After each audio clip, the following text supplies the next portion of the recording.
Hello, good morning po sa lahat. Welcome to my Money Talk. Ngayon pong episode na ito, pag-uusapan natin ang 4 financial challenges ng ating future. Ano po? Meron pong 4 at iisa-isahin ko po ito, okay? Ang isa po dito at nauuna is uncertain labor market. Ano po ba yung tinatawag na uncertain labor market o yung automation? Dahil sa sobrang makabago na po ng mga teknolohiya ngayon, lahat po ay naging latest na. Nariyan na po ang mga robot at ang mga pag bumibili po, may mga robot na po na naimbento upang gumawa ng ating mga dapat trabahuhin. Kaya dito po nawawalan na po ng trabaho ang mga ibang Pilipino, ang iba sa atin. At kapag bumibili tayo sa supermarket, nagbabayad po tayo sa dito po kasi sa Italy, nakagbabayad na po tayo ng kanya-kanya doon sa machine. Hindi lahat ng supermarket is merong tao na pwede kang magbayad o cashier. At meron din pong subway train station o yung Metro C dito sa amin na kung saan wala na po itong driver. So, pwede po kayong sumakay doon na wala na siyang driver. Pwede na po kayong makarating sa pupuntahan ninyo na wala po itong driver. So, meron na rin pong mga robot na naglilinis ng bahay. At merong kiosk too kung kakain kayo sa McDonald's, yung mga kiosk, doon po kayo umu-order. Kapag magbibili sa mga supermarket, wala na ring bagger. Ikaw na yung mismong maglalagay sa plastic ng iyong mga pinamili. So, sa pamamagitan po ng automation, nawawalan po ng trabaho ang mga Pilipino. So, yun po is isa sa challenges sa atin. At ang pangalawa po is low savings and high debt. So yan, marami po sa atin ang wala pong ipon sa kanilang pagtanda, lalo na sa retirement. Yung mga OFW po na nagtatrabaho, pinapadala po ang mga pera nila sa Pilipinas at binibigay lahat ng pangangailangan ng pamilya. Lahat ng hingin binibigay, nakakalimutan po ng karamihan na mag-ipon para sa kanilang mga sarili, para sa kanilang retirement. Kaya malaki po ang porsyento ng mga Pilipino na nagtatrabaho pa rin kahit sila ay matanda na, sapagkat hindi nila napaghandaan ang kanilang retirement. Kaya naman po, kung umabot ang iba ng age 65, nagtatrabaho pa rin po dahil nakakalimutan nila ang pag-iipon sa kanilang retirement.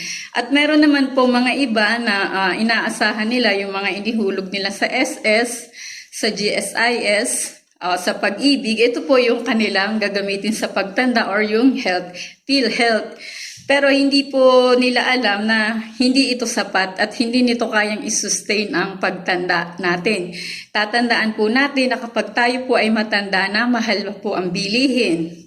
Kapag tayo ay matanda na, mahal ang mga pagkain ng taong may sakit. Kung napapansin nyo, kapag ang isang tao ay tumatanda na, maraming bawal at ang mga pagkain nito ay napakamahal ng presyo.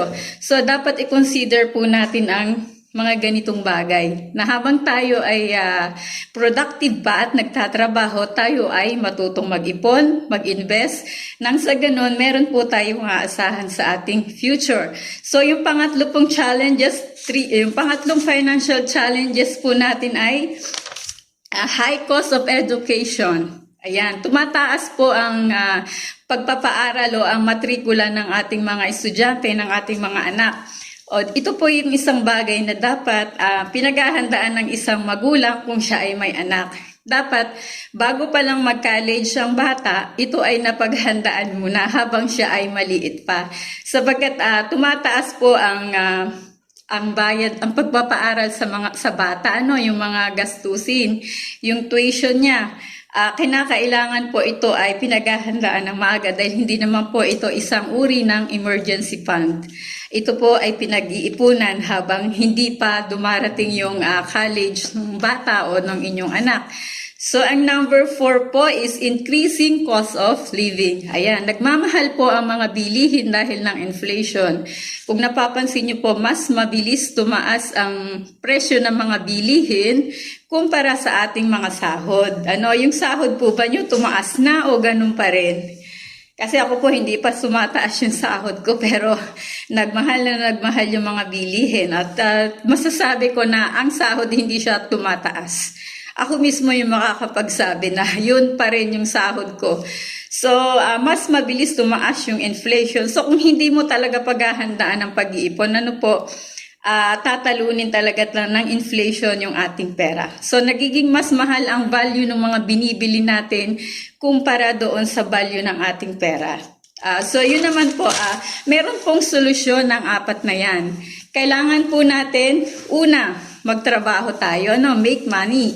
Pangalawa, save money. So mag-ipon po tayo, sikapin po natin na tayo ay mag-ipon. Kung maliit po yung income natin, iwasan natin ang bumili ng mga bagay na hindi importante. Bawasan natin yung pagkain sa labas kung hindi naman po, kung kulang po yung budget natin, magluto na lang tayo sa bahay. Ano po? At ang pangatlo, accumulate money. O so magparami ka ng pera. So ano ba yon? Yung kumuha ka ng mga ibang side hustles. Sa iyong maximize your spare time sa pamamagitan ng mag-online selling ka kung gusto mo. Kung may oras ka pa, magtrabaho ka online. Kung meron kang skills, pwede mo siyang gamitin na kumita ka ng pera. Ito nga pong katulad nung sa akin na ako'y naging financial educator ng IMG, ito po ay ginagawa ko lang sa aking free time. Kumbaga side hustle ko lang po ito, may sadyang trabaho po talaga ako dito at maganda naman po yung nangyari dahil kumikita po ako dito. And so yung pang-apat po is protect your money. So yung ibig sabihin po ng protect your money, dapat po ang ating pera ay may protection. Kumbaga kumuha po tayo ng insurance o ng healthcare upang yung ating inipon hindi natin magalaw kung tayo ay magkasakit at kung tayo ay mamatay, meron po tayong iiwanan na cash sa ating pamilya.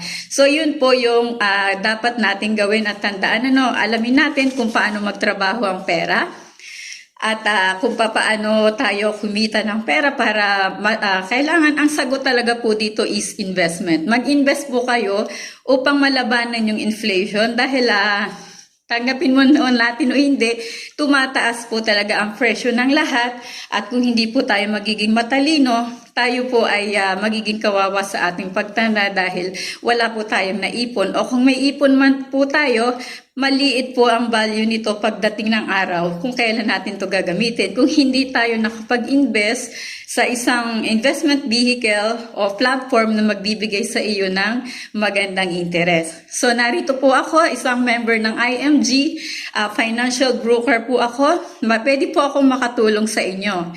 Meron po kami ini-offer na Kaiser 3-in-1. Ito po ay pinagsama-samang healthcare, insurance at investments sa mutual funds. So pwede po kayong mag-PM sa akin kung interesado po kayo. Ito po yung unang dapat na meron kayo.